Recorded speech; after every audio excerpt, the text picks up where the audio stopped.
All right, Megan, thank you so much for joining me on the Preacher Boys podcast. Really appreciate you hopping on today. Oh, I am so grateful to be here. Thank you for having me. Absolutely. So your book is really interesting. I just finished it up actually last night because I just Oh, got it in the mail about 2 days ago. So I went through it really quick yeah. and really got to get a taste of your experiences, your Mm. background. And one of the statements in the book that you made that really stood out to me was you said that you didn't want to be caged. And Yeah. for me, when I think of evangelicalism and what it claims to offer is freedom and all these liberation and liberty. Why does evangelicalism lay out the opposite for so many women?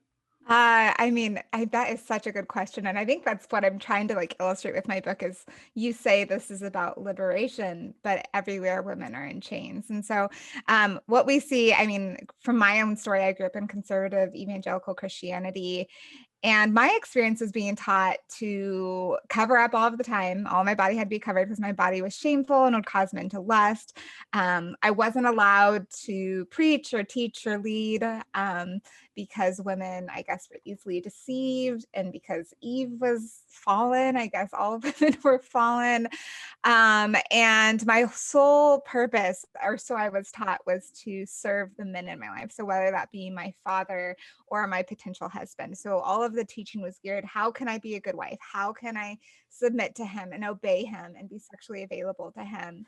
And all of these things, obviously, uh, I questioned. I was like, why are men and women treated so differently? But of course, not being exposed to different teaching, I thought I had to go along with it, and I thought this is what God wanted of me.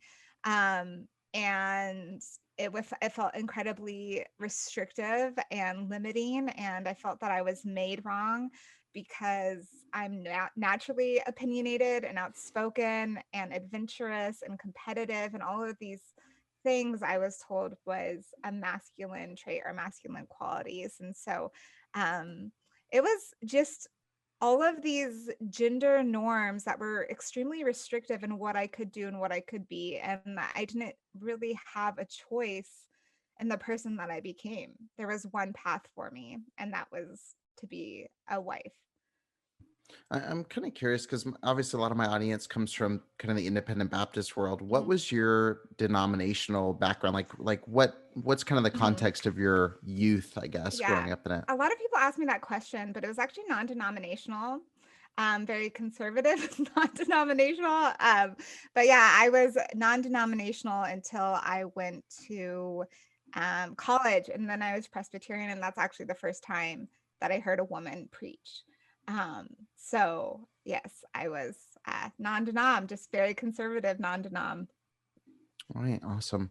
Yeah. So, yeah, so you mentioned too that in your book is really just it's a story of you. I mean, it's you Mhm. kind of identifying these things kind of through the lens of getting out of the American kind of bubble. And Mhm. what was interesting to me is in the book you talk about obviously these very extreme situations, and I resonate with a lot of that and seeing kind of these extreme situations where you see it in a kind of foreign context. You see this like, hey, this is different than how we do things. But the further you get in the book, you start realizing like this is kind of the same. It's all the Yeah. same kind of roots in the Mhm. problem. So why do you Mhm. think it was so important for you to step out of your kind of, I guess, white American comfort zone Mhm. to be able to actually see the issues that were happening to you in your day-to-day life?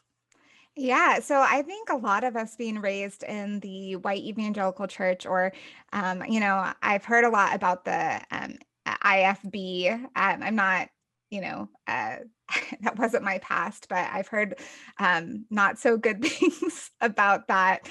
But I think there's this idea that sin or anything that's wrong in the world is individual. We have this idea that everything we see is individualized. If a pastor sexually assaults or sexually harasses or does whatever, we're like, oh, that's that one guy's individual sin. If a husband beats his wife, that's that one guy's individual sin.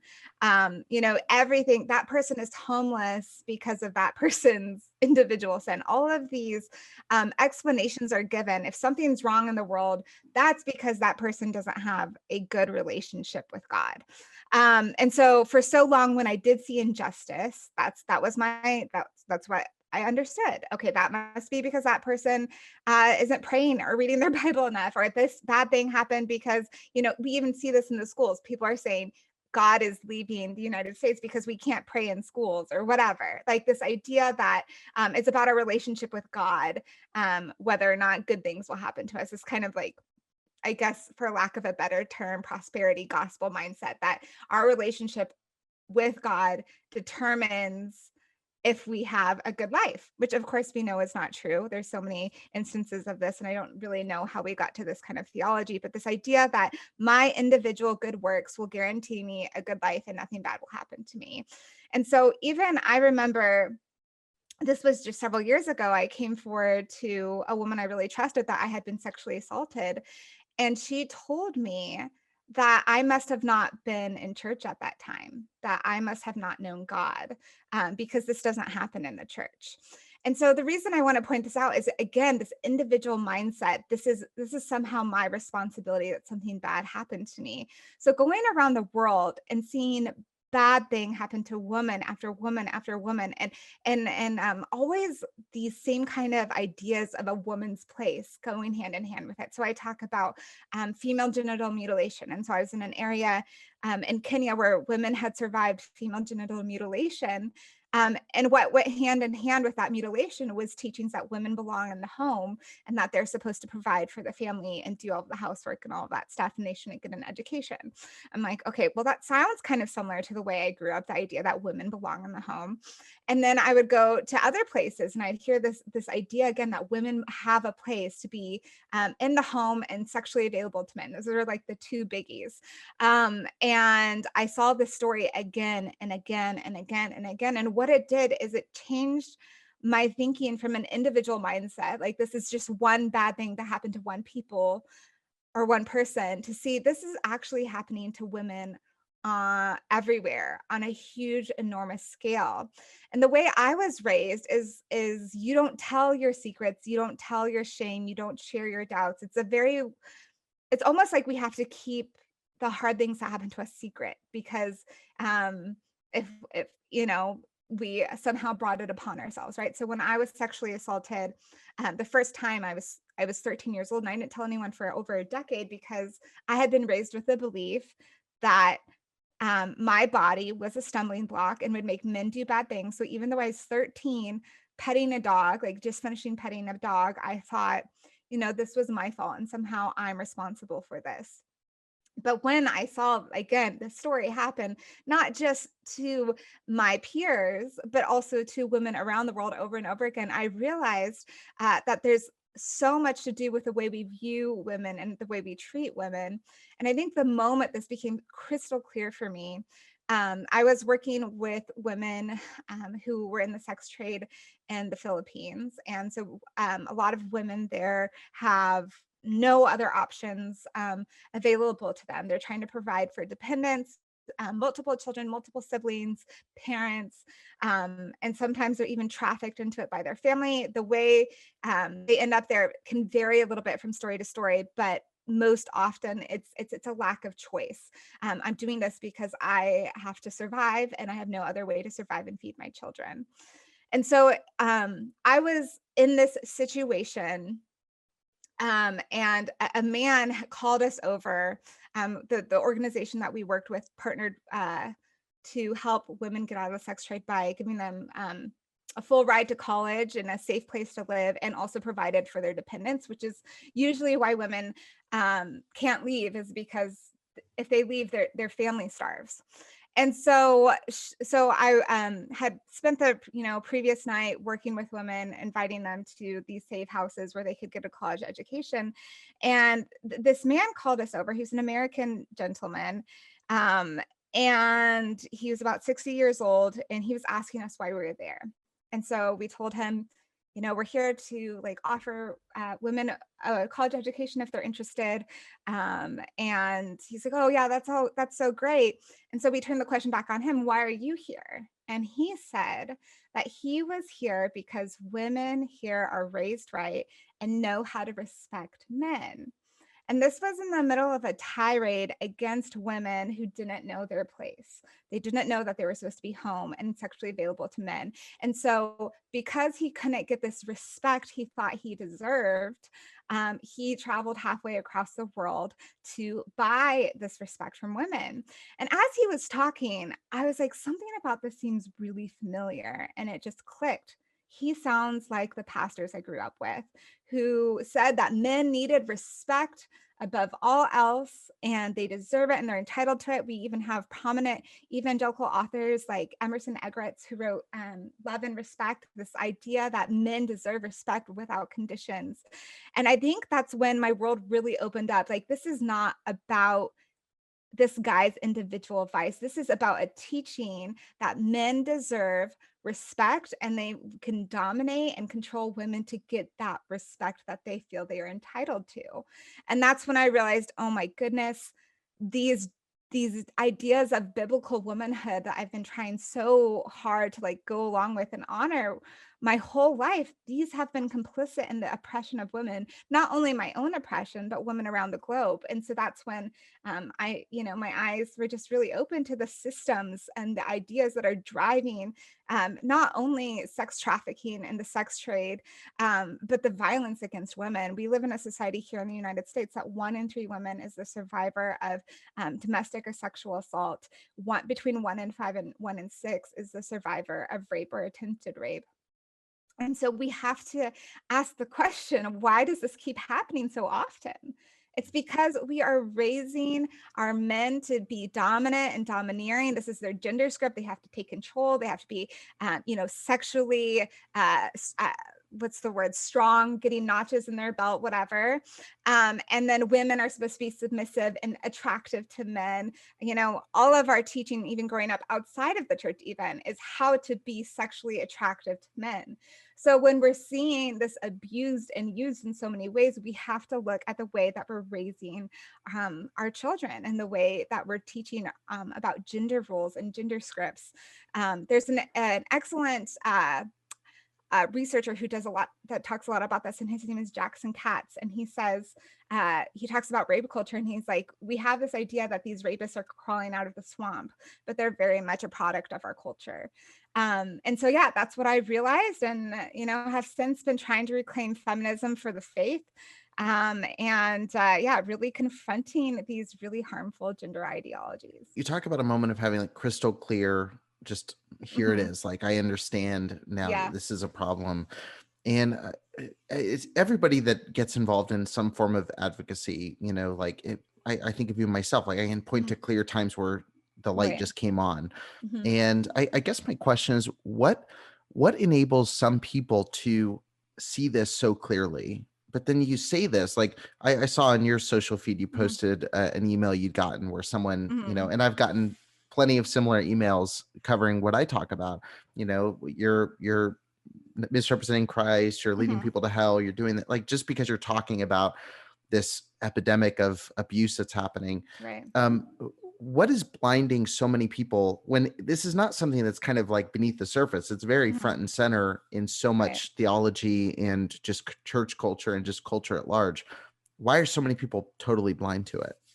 I mean, I think it's a really great question. I think one of the reasons is because, as I mentioned earlier, we're not allowed to have doubt, or at least I remember asking questions in church. And my leader said, Megan, are you even a Christian? Because you have way too many questions. So, this idea that any doubt that we have, any questions that we have just been shoved down. And I think on top of that, there's this whole level of spiritual bypassing, right? So, I think God gave us our body to give us cues, to understand our ways in the world. But for so often, we've been told our bodies are sinful, they're deceptive. Don't trust your body. Don't trust your emotions. It's deceiving. The heart is deceitful above all things. And so I think when people, I think most of us at some point have known this is wrong. Like this theology, this doesn't sit right with me, or this seems harmful. But I'm supposed to trust God. I'm supposed to trust the plan. So I'm going to spiritually bypass my doubts, my sadness, my grief, my anger, and just focus on the good Lord. And so I can even see this evolution in myself when I go back and read my journals. I've kept a prayer journal since I was 18. So I'm 32 now.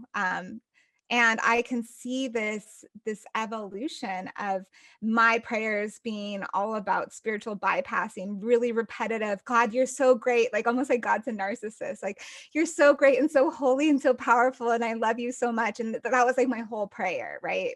And over time, I start to get more real and I start to question. I start to have doubts. I start to talk about my grief and my sadness and my anger.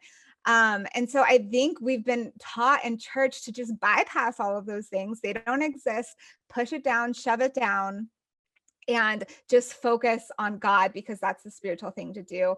I mean, for example, like how often do we hear, well, God is still on his throne or God's still in control when in response to a tragedy? That's completely bypassing that. And I think because we have had taught ourselves to bypass uncomfortability, when we see other people doing that, it becomes a threat. That's the slippery slope. You are, the idea of God is so fragile. I think that's the best word for it, that they think every question is a threat. And I think that is demonstrating that their God is fragile, their understanding of God is fragile and not strong. And I think the only way you can build strength is to investigate doubts, is to ask questions like, wow, God seems like a violent narcissist and the story in the Bible. Like, can I sit with that truth and do I really believe God's like that? And if I don't believe God's like that, then how can I understand this text? And unfortunately, I think people have just been trained to bypass everything. And so I think the reason I get emails like that is because people view me as a threat. I am a threat because I am threatening their way of life. I am threatening uh, this tower that they've built that is clearly fragile, but I can't ask questions about it. And I also think on top of that, especially if it's a white male, the privilege and the that they've been given, specifically in the church, specifically against women, I find that I often can't have conversations with men who view themselves as complementarian because as a woman, I can't teach them. So their ears are already shut. There's like, why am I even having this conversation? And so, yeah, you're talking about an email where this man, first of all, told me I was a false teacher and that I should go to hell, that I should repent because I called out gender theology. But he also told me that based on my face, he could tell I was a whore and deserved to be raped. And if I hadn't been raped, it was an injustice. So I also think there's a whole level of misogyny in this idea of gender role teachings. And we can see this misogyny and even like you run like a girl, you throw like a girl, don't be a P word, like all of these things that are quote unquote feminine are they're wrong and they're evil and they're bad. And so I think there was, the idea that this man probably bypassed his emotions for so long and also was probably just a misogynist and viewed women as a threat, especially a woman who was not in her place. So how do we start these conversations? Because one thing that you hit on quite a bit in the book, and this is something that I think everybody struggles with. I know, especially after a missions trip, Mhm. I mean, you were on kind of the most extreme version of a missions trip that you can go on. But after a missions trip, for myself, the first time I went out of the country in like a real, tangible way, like, hey, Mhm. this is completely different. You get really passionate about, hey, there's all these problems, and it's not like they're new problems. They're, you come back and you're like, hey, people don't have clean water, or for me, like going to India the first time, it was like Mhm. there's these red zones and there's prostitution and there's Mhm. and you have all this passion, but your advocacy, like you say in your book a lot, it's flawed in the beginning because you don't Right. know how to address this. Right. Obviously, if the answer was super clear, people would just do it. Right. You'd like to think so anyway. Mhm. So how do you take the passion when you see these issues, whether it's foreign injustice, whether it's something at home within a church? how do you start the conversation in a helpful and productive way? That's an excellent question. And I think, again, something that we have not been trained to ask in the church. So, um, along with this idea of, I mean, we talked about like gender roles and stuff in the church and spiritual bypassing, but I also think there's a huge teaching of almost Christian superiority, like this whole idea that I have what everyone needs because I have Jesus and nothing else matters. And so even the premise of like, let me give you the good things that you need, and I know best. And not only is this something that we find in the church, it's something that we find in the United States a lot. There's a huge amount of patriotism. I remember being taught in school that America was the best, like we are the best of the best. And I mean, traveling, you'll realize quickly that is not true. Um, we have many things that we need to work on, but I think oftentimes because we think we're the best or because we think we have the answers, we come with this idea of superiority that we don't need to listen. And so I talk a lot about in the book about how I saw huge injustice from, female genital mutilation to women being beaten to rape to sex trafficking. And I wanted to fix it. And part of me thought I could because, I'm white. Of course, that wasn't my thinking, but that was kind of the idea, like, oh, let me give these people the tools they need, as if they haven't had, as if they haven't tried to fix the problem themselves. And so I actually had this encounter in trying to help women where a man called me out. He was the founder of a microloan, or maybe not the founder, but he was in charge of the microfinance program in Africa. And he called out my white saviorism pretty hard, saying, you wrote me an email saying these women are like uneducated and don't have the tools they need, but you've been here all of a week. Like, who are you to say what they need and what they don't need? Who are you to say that they're not educated? Could you like keep several children alive during a drought and know how to farm? Of course, like they had education. It just didn't look like my education. But because I was kind of raised with this mentality, like almost like this colonialism, like their life needs to look like my life here in the West. Like what they're doing is wrong. It needs to look what I'm doing. And so I think the first thing that we need to ask ourselves, if we find ourselves getting passionate or riled up about something, I don't think we ignore that. We don't bypass it, but I think we need to do a lot of sitting and listening and learning. And so for me, I had to sit and listen and learn, okay, maybe microfinance is not the best way.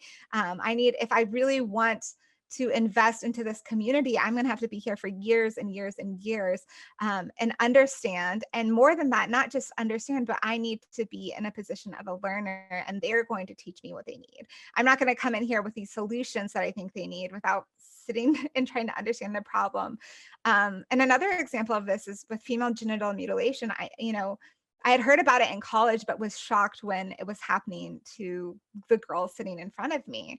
But if I had sat and learned and did some more listening, I would know that the women who are making the biggest difference in the fight against female genital mutilation are women who have survived the procedure or are part of that culture themselves. And so if I'm being outraged by this injustice, I should get behind the women who have already started fighting this and who Mm. are much more familiar with the culture and what's driving the culture. And so it's okay that I'm upset. I should be upset. This is injustice. But I am not an expert, and I need to take a seat back and support women who are already more knowledgeable and already fighting this. And so it's kind of why I ended up doing the work I do now, is because part of me wanted to stay overseas and to help. And that could have been an option if I was willing to, submit to authority. And I was, but I also felt like what God wanted of me was to get my own people and get them to see the systemic Mm. teachings of gender roles and how damaging it is, not just to women here in the United States, but to women around the globe. And I have another example of that. There's an incredible project happening right now called The Girl Child and Her Long Walk Home. And it's this whole move to empower young girls specifically around the world. And there's a pastor who's kind of, I believe he's in Kenya. His name is Stanley Muswa. and I think I'm not sure if I pronounced his last name correctly, but I was talking to him over Zoom one day, and he said that he has women like empowered leading in his church, and he has Americans sometimes come and tell him this is wrong, this is bad. Mm. And so we're literally exporting this harmful gender theology that women shouldn't be empowered. I mean, patriarchy is everywhere, but especially when we're talking about what missionaries are exporting, it's really damaging. I really appreciate what you said about empowering the people that are already fighting the Mhm, fight, and again, that's something that really radically changed. Because my first job when I graduated high school, I was an intern doing video projects with organizations all over the place, mhm, and so I got to see quick glimpses of how different organizations ran. And then I ended up leaving that and I worked with a missions organization for about 2 years with an orphanage and with equipping national pastors. And it was mhm, a totally different process. It wasn't going and sending me because mhm, the missions method was find someone like me, put a suit and tie, fly out, and you're there. mhm. And in some areas, is that needed because there's nobody there? Right. Sometimes, yeah, but for the most part, what we would see is we go to these areas where for me to go out, the cost of me moving from the US, going and staying there, like all the different things that needed to happen versus finding a local pastor who's already doing amazing Mhm, work and backing him. It, mhm. it's it was so much more one, it was just more practical. It was a lot Right. more economical. And it was also like they didn't have to learn the language, they didn't have to learn the culture, they didn't have to Mhm. do all these things. And it really was, it was a radical shift in how you looked at it. Right. And I look at the same way, same with our orphanage. It was a Mhm, local there that we found and equipped.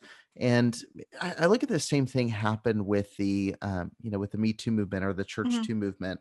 Is a lot of times you see, and abuse happens across genders, but mhm. you'll see like how can a pastor will say, how can I address this? And so many times the answer is let the women who are talking about it speak about it, Yeah. like bring in Mhm, somebody. And that's really been, I've tried to be very conscious about that with this show. And like, I feel like I can speak to a lot of things within it, but ultimately my goal each week is to platform people to share their right. story because that's what's Mhm, going to actually make the change. right. It's not going to be me. It's going to be who's the people that have experienced it. How can they share their story, and how can I use whatever platform I have to broadcast it out as far as possible? And I think that's a really, really important perspective to have. Mhm. So, I remember I went to a conference. I was at the Evolving Faith conference, and someone asked someone, my memory is not that great, but they said, how can we, because obviously we know that the church not only struggles with misogyny, but obviously a huge degree of white supremacy, right? We're seeing the church being so complicit in this, and really resistant to changing, unfortunately. But someone asked, okay, well, how can I make my space more friendly for people of color, specifically Black people? And someone said, like, it's not how do we change that space. If you want that, then you need to bring those people to be in leadership. And not even if you really care about learning from them and listening to them, then put them in a position to lead and drive your organization in a new direction. And so that was something that's always stuck with me, is like, it's not just like, oh, well, like, let's, do a marketing campaign where we feature people of color. Like, that's not what will attract people. It's doing the actual work, empowering. If you want your space to be more diverse, hire more women, hire more women of color, hire more Black women, hire queer people. If you want to understand their perspectives, they need to be in leadership, to lead those charges. Bring those people in from the margins and have them lead, not from the margins, but center them. yeah, I love the quote was really sobering in the book when Mhm, he said, when we hold back women mhm, because of their sex, we hold back half the church. And mhm, there's so many things. I've shared this story in the podcast before, but I heard whispers of a pastor wanting to do a conference about sexual assault in the church. I was like, mhm, that's awesome, that's mhm. amazing. And then found out that like he didn't want to platform any female speakers, and I just sat there thinking like, this is literally the problem, is that you've got one side who has the microphone. And I've said this Right. from day one of the show. The Mhm. whole thing is one side has predominantly held the microphone for a Mhm. very, very long time. As long as microphones have existed, it's been primarily Mhm. men, at least, Mhm. white men for most of that period. And so when you refuse to give that microphone to somebody else, when you refuse to let someone else speak on it, you're going to see the same thing repeat Right. over and over and over Mhm. again. And I think there's a balance. Tiffany Bloom's book, Pray Tell, kind of talks Mhm. about this quite a bit. But I think there is a balance of, one, understanding the platform and the authority that you have inherently and leveraging that to help move things along. Because there is, like, sometimes there's for whatever reason, some voices don't get through. So it takes Mhm. someone who already is Mhm. heard to speak out. But then Mhm. there is also that balance of, like, you can't just be performative about it. You can't just say, Right. like you said, I saw a TikTok the other day, and it was like when the campus photographer finds the one black student, and they show Mhm. like 30 Yep. pictures of the same person. Like, that's not it, like, Yeah. representation isn't just being seen, like, it's also being heard in a really meaningful and real way, like real Mhm. authority and power in those situations. Because that's ultimately what this is, right? Mhm. It's a power dynamic. Right. It's like, how do you Absolutely. shift that? So Mhm. bringing this kind of back to the, I mean, I guess this could be international, but I guess bringing back to like the Western context, at least, I think Mhm. that's where these stats are from. Mhm. I One of the things that did, it was like my jaw drop moment in your book, and it was honestly kind of like a sick to my stomach feeling at the Mhm. same time, was you mentioned how little we talk about male involvement in sexual abuse. And Mhm. I think it's true. Like, we talk about the 1 in 5, like that Mhm. statistic. Mhm. I share a ton, I read a Mhm. ton, but we always talk about that from the female side. Like, that's how many Mhm. victims there are. Mhm. But one of the statements you said was, if 1 in 5 women are raped, how many men rape? And for me, that was like, because it's not one person running around Right. doing all of this. Mhm. How can we, I guess, where do we take that conversation? How do we address that? Because it hit me as someone, like, I've never thought about that in Mhm. 130 episodes of this show. Like, I've never Right. thought, like, hey, if 1 in 5 women are raped, how many men? And honestly, part of me wishes I never did think about it, because it's Mhm. scary to think about. Mhm. How do we veer the conversation away from just naming statistics about what happens to women and start asking questions about, like, what actions are men taking, or what Right. actions are the abusers taking in these situations? Mhm. Yeah, I mean, the reason I asked that is because, I like I said, I worked with, women who had been sex trafficked or sexually exploited, and I you could help one woman, you might be able to get a college education, or, maybe even several, but those women are so quickly replaced. And so what the question is, if we're going to make a difference, we have to confront the demand. And so that's what had me start asking about this. Why why do men feel entitled to women's bodies? Why do they feel, like they need this sexual release? And why can't they, I mean, to be graphic, why can't they use their hand if they need the release? Why do they have to uh, find a woman to do this? And it has a lot to do with the scripts, again, of power. You mentioned power differentials. So, for example, a lot of people, at least growing up in the church, I was taught that sexual assault was due to like sexual urges. Like, men are more sexual, Mhm. they are more visual creatures, and so this is why men do bad things, which is completely false. I mean, there's so many studies that there's very little when it comes to our brains between men and women, but there's even more evidence that when we look at what drives sexual assault, it's actually about power differentials. And so when we hear these stories in the news, like, for example, Ravi Zacharias, he had power over those women that worked in his massage parlors or these other people, and he leveraged that power, and that power was eroticized. When we hear of like maybe a college professor and a student, or a pastor and a congregant, we always see these lopsided power differentials. And there's an excellent researcher, psychoanalyst, who talks about this. Her name is Lynn Yonak, but she says that power, sexual assault is about power far more than it is about sex. It might be expressed through sex, but it's more about the need to dominate and control, which again goes back to these gender scripts that I was talking about.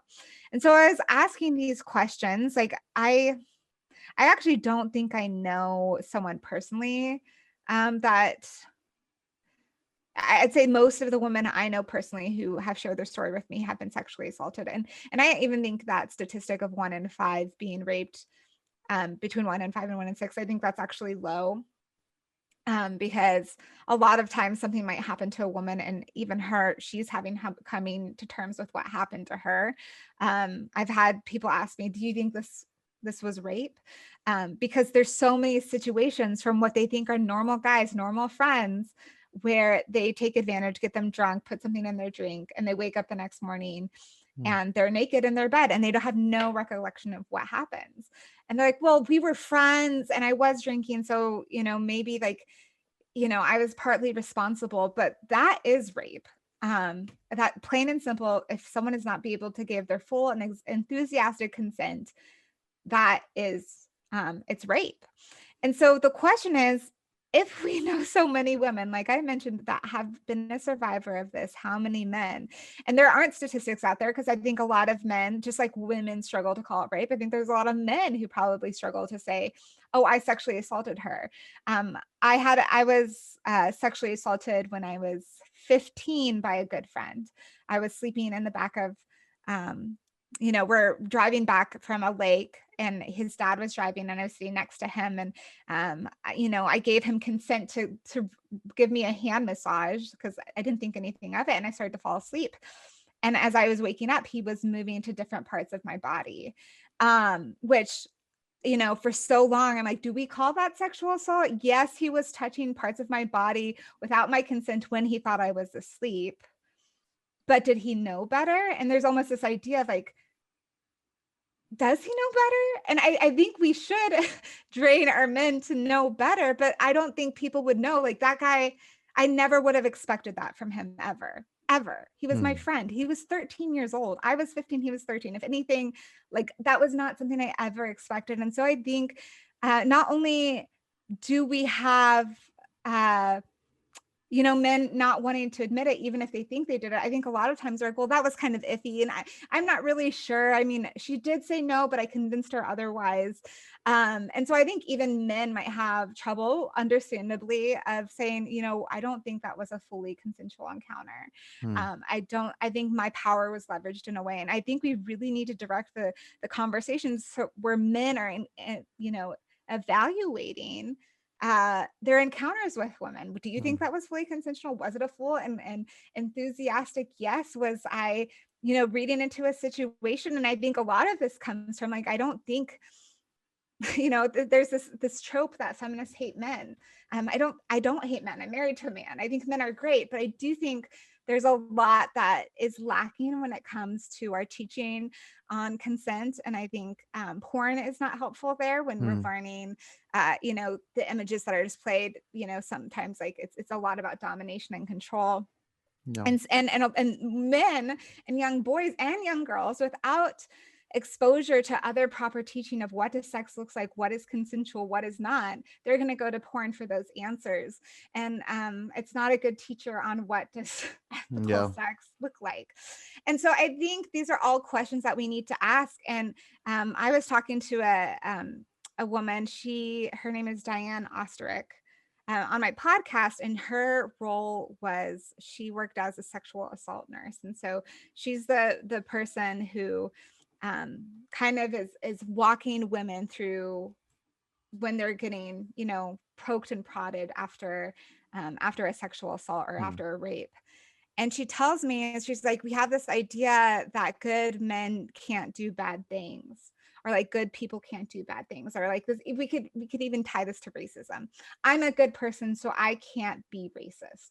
I can't Mm, do racist things. But as we know, there's a system um, of white supremacy in the nation. I don't want to be racist, but I have growing up in a racist society, have had racist ideals that I've had to unlearn and continue to unlearn, right? I mm, wouldn't want to call myself a racist, but I have done racist things. And it might be hard for me to come to terms with that because I want to think of myself as a good person. And the yeah. simple fact of the matter is, good men can do bad things. And that doesn't mean we, condemn them forever. I think there does need to be accountability for those actions, because another statistic I shared is only 5 in 1,000 rapists face jail time. So 5 in 1,000 rapists face jail time. And I do think we need to treat sexual assault and sexual crimes with more severity, specifically when we're talking about our justice system. We Mhm. know, for example, that Brock Turner was witnessed raping someone. There was witnesses. And even then it was this trial that was long drawn out, where the victim, the survivor, Chanel Miller, was discredited over and over and over again. And in the end, he only spent 3 months in prison. And that was like best case scenario because there was witnesses. So again, it's this idea that not the justice system isn't for women. And I think we have this idea, like what they did with Brock Turner. He's a good swimmer. He's a nice guy. He was nice to me when we were kids. There's no way he could do this bad thing. Mm, And I think we need to be real and understand that if 1 in 5 women are being raped, I don't think there's 1 in 5 men are rapists, but I maybe 1 in 20, maybe 1 in 10. I'm not sure. There's not statistics out there. But I think, again, that sometimes people that we think could never do this, Ravi Zacharias, people thought he could never do this, are doing it. And mm, so if that is happening, can we ask why, and can we address it, and can we have the hard conversation to ask why it's happening? Or for example, what even happened with Bill Hybels, and Shauna Nyquist, she's one of my favorite authors, or and the way she responded as like, my dad wouldn't do that. Like, I love my dad. mm. Um, but he can be a good man and do bad things. Yeah. And to address those things. And it's really important that we do. Yeah, it's that's a conversation that's a little bit heavier, like Mhm. that's the thing that needs to that we need to be willing to have. And I think that's where so many of these big problems, and it's all a big, I mean, it's all a big issue, but I think Yeah. some of these really, really big issues with adults, like, I mean, we've talked about Ravi Zacharias so Hmm. much, but I mean, it is an example is like when I talked to Steve Baughman, who spent so many years like researching all of the lies, Hmm. like his question is always, what if someone had stopped him at the first small lie Yeah. about his credentials at one of the colleges? Like, what if someone had said, like, hey, that's not how you get ahead, like that's Hmm. not how you move forward?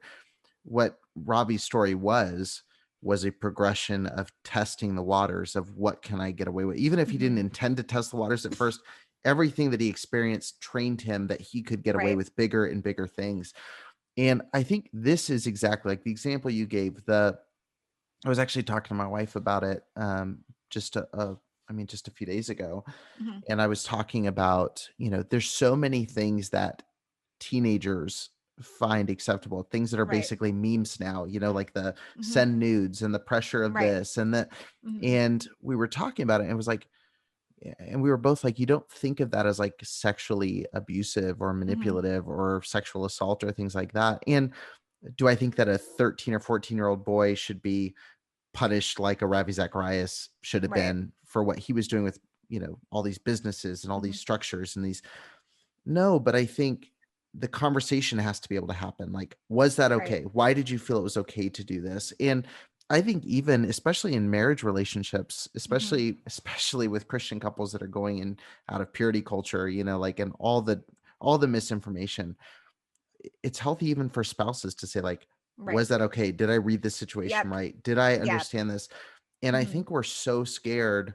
Hmm. One, I think women are scared because they can't start that conversation. Right. They're taught from the pulpit, you don't start those Hmm. conversations. But then I think also guys have this, because of this narrative of cancel culture, because of this Mhm. narrative of, hey, if you do this, you're done. Mhm. I think they have this panic Right. too. And it's like, what I've seen, because I've wrestled like anybody, Mhm. I've wrestled with like the cancel culture versus and some Mhm. people would say what I do, my whole show is, they would say, oh, that's cancel culture, whatever. But what I've seen is, when you're willing to be open about where you might be wrong, when you're willing to have a Mhm. conversation, I don't see people rushing to cancel those people. Right. I mean, I could be wrong, but like, there's things I've talked about on the show, like that I've done, that I just, it wasn't okay. Like, Mhm. there's things that I've said that are not okay. There's things I've talked about on the show before. Like, there were racist jokes that my youth pastor Mhm. taught me that we would go back and forth with. Like, Mhm. if I ran for office and that got leaked, probably not be good for me. But I'm saying, like, Right. I'd rather just be open about it and talk about it and say, Mhm. like, this is what I've learned from this point, and this is how Mhm. far I've come from here. And Mhm. I just think too often that conversation gets stalled and we just Right. don't have it, and Right. that's where, again, I look at some of these guys, like fill in the blank with any leader. Mhm. It's like, where was the person at the first step where they went out of bounds? Like with Carl Lentz, when was the Right. first, where was somebody saying, like, hey, maybe that was too suggestive what you just said, or hey, maybe you shouldn't be, like, there's a lot of things like that that just should be called out in the early stage. Mhm. And I think resources like your book, I think like Tiffany Bloom's book I Mhm. mentioned, kind of help start that conversation in a real, like, kind of genuine way.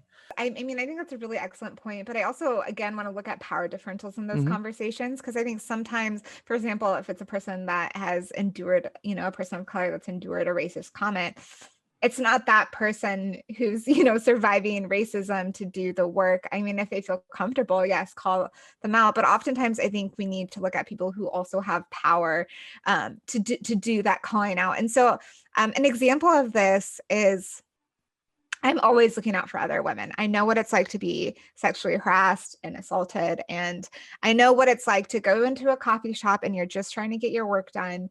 And some guy sits next to you and he won't stop talking to you and he won't stop looking at your chest. And he won't stop like feeling entitled to your time. And so there's an example fairly recently where I was working at a coffee shop. Well, I guess it was pre-pandemic. And this guy came up to me and he's like, take out your headphones, I'm going to talk to you or whatever. And I was just not having it. I made it very clear that I was not interested in having a conversation with him. It went against all of my teaching, right? Because as a woman, I'm supposed to be polite and accommodating and make men feel good.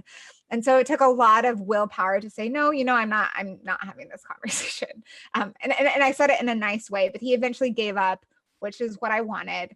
And I thought he was going to leave, but what he actually did was find another young girl who was in college, up in a college town, and started doing the same thing to her. And I remember in that moment looking around, and there was at least 5 other women besides me watching that interaction, ready to intervene uh, should anything get to, and even then, what's the line? When do we Yeah. intervene and tell this guy to get lost? But we were all watching her and waiting, and like, do we need to get involved? And fortunately, in this situation, nothing got like too crazy. And I think because he was being stared down by about 5 other women, he left pretty soon. And that woman who was being, I don't even know the word for it, but like the guy that was bothering her, that was looking at her chest while he was talking to her, she said, thank you guys, like I can see that you guys are watching, thank you. That helps me, but I also like feel bad for him. And then we're also trained to feel bad for these men that we say no to. We have to feel bad because we said no, that we don't want this. But I think we also need to shift our mindset there. But I think if we want to be allies in this situation, it's to pay attention, it's to watch, it's to use what strength we have to interfere on behalf of someone else. And so sometimes, as I've been doing more work to root out white supremacy in myself and to unlearn racism, my husband and I have pulled over to watch, a Black person get pulled over and watch the situation so that it doesn't, go out of hand, because that does happen. And so I think it's using, like that person who's getting pulled over doesn't really have power in that situation to stop whatever's going to happen. But maybe if the cop not, and I'm not even saying this cop was going to do anything bad, right? I have no idea. It was probably just a normal cop, but we were there and that person saw that there was people waiting to, to get involved if they needed to. And so I think when we look at this idea of allyship, it's not expecting the victim to have to say something, but being willing to step up even if they're not Right. feeling safe to say something. And even just giving, and sometimes it doesn't even look, because I think people hear that and they think like, well, I don't want to Right. confront somebody. I don't want to get in a fight with Right. somebody. But Mhm. like even just giving an out, like Right. what's the, I mean, I've had people on my show that have talked about, there were situations that were in a very bad situation and someone walks in the room and they would just leave, or they would just Mhm. say, hey, what's up? And then walk through, and like just asking, hey, are you okay? Or, hey, Right. what's going on? And Mhm. I've had people tell me that they said if someone had just asked, hey, what's going on, they would have said it, but they needed Mhm. permission to just say Right. it, and, or even, Tiffany Bloom's book, again, she gives an Mhm. example, just ask, hey, you want to go grab coffee? Or, hey, do you want to go do this? Like Mhm. something where they can just leave with you, like Mhm. there's so many opportunities like that. Using your voice doesn't have to be this grandiose Right. gesture. It can just be being available and giving Mhm. them an option to Mhm. exit a situation, which Mhm. is really important. So I know we're almost at the end of our time, and definitely for anybody listening, go pick up a copy of Women Rising. Just do it right now while you're listening to the show. Pull up Amazon, pick up a copy. My question would be, I like to ask this of authors, because I know everyone writes a book with one specific thing in mind, and kind of it expands from there. Right. Um, if someone picks up this book, they only pull away one point, which is probably your worst nightmare. If they only walk away with one little kernel that they say, like, I got this from this book. What's the number one thing that you hope that they pull away from it? Yeah, that's a great question. I think the answer would be, and again, it's a hard, because I'm like, I have so many things I want them You're to like, pull please don't away. just take one thing. Yeah. But I think it's looking at our complicity and seeing systems.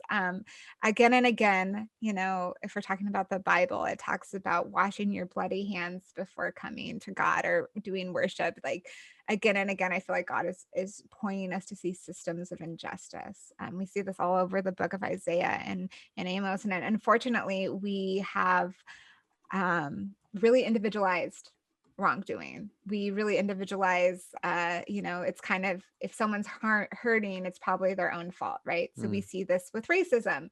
Oh, they're struggling to get a job because they're lazy. This is their own fault. Or that person is homeless because something they did wrong. That woman was sexually assaulted because she was asking for it. And so I want us to pause and, number one, reject the idea that people are responsible for their own suffering. But number two, I think I want people to see this. Why does this keep happening? There's a mm, quote by Nelson Mandela that says, and I'm going to mess it up a little bit, but we keep pulling people out of the river without asking why they fall in the first place. And I think we need to ask that question. Why are so many women sexually assaulted? Why are so many Black people killed by police? Why? And what is my complicity in this system? So mm, if, that was my big lesson, my big takeaway. I was complicit in a system that harmed women. I wanted nothing more than to help them and to help myself, because I had been a survivor myself. I wanted nothing more, but I couldn't help or confront the injustice unless I saw the system and how I was playing into that system by being submissive and being quiet and not using my voice. I was allowing that abuse to continue. mm, And so I think that's the big takeaway is, if something upsets you, like dig into it and ask why is this happening, and how could me or my church or my culture or whatever it is, my group of people that I come from, my family of origin, how could we be complicit in what's happening and taking responsibility for what happens on this earth? Because I think we are responsible. And individually, we can't, it can feel really overwhelming, but when we get part of systems and networks that are already doing something about it, that's where we find our voice, and that's where we become powerful. And so for me, it's taking down the system of patriarchy Mm. and partnering with Tiffany Bloom and other women, Beth Allison Barr, other women who are confronting this notion of patriarchy, and lending my voice in support of that. Oh, that's amazing. Well, thank you so much for your work and for writing this book and for your podcast, all the work that you're doing to raise Mhm. awareness about this. And seriously, everybody, if you haven't already, pick up a copy. It's definitely worth your time. Thank you so much, Megan, for joining me on the show today. Thank you.